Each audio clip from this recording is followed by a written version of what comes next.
Dave Rubin hosts the Rubin Report on YouTube, and he joins us now. So, Dave, you almost get sick of these double standard stories where people on the left are allowed to do things that people on the right would, be indicted for doing. But this is so over the top that you have to kind of wonder, is there a limit, really? Tucker, I truly wish at this point that there was almost anything that could shock me coming out of the progressive movement, but the answer is no. I mean, look, there was a bigot and a racist and a bully in those videos, but it was the guy that was holding the camera. This is an elected official who is trying to offer money to dox. That means release personal information about people that potentially, I assume, live in his district.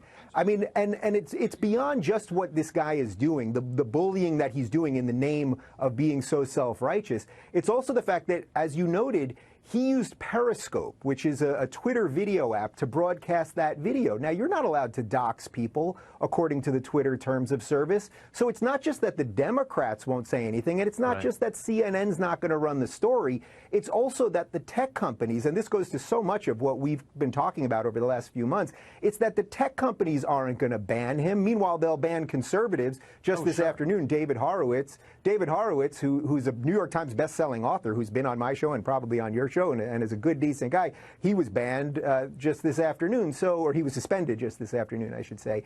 But the point is, the double standards that we're dealing with, not only when it comes to how the media deals with these people, but also the tech companies, this is really, really becoming the issue of 2019. And I think there's almost no low enough for these guys, because they never get called out on it, except on some places on YouTube, like on my show, and then some places on cable news like yours.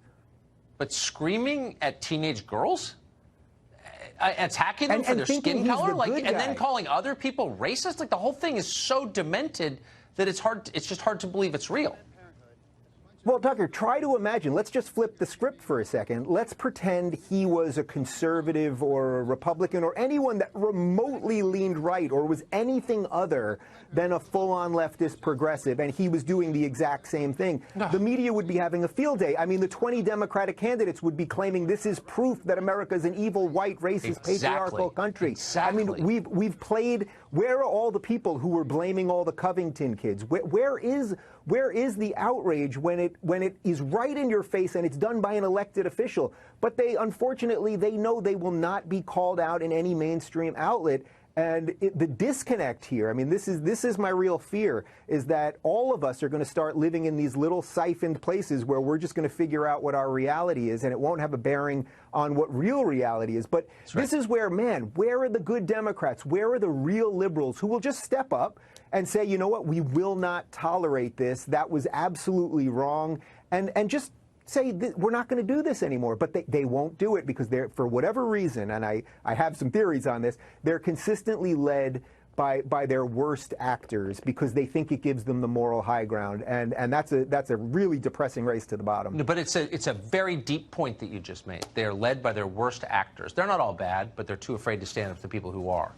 And that Indeed. Cowardice really gets you to where we are today. Dave Rubin, thank you. Very smart, as always. Thanks, Tucker.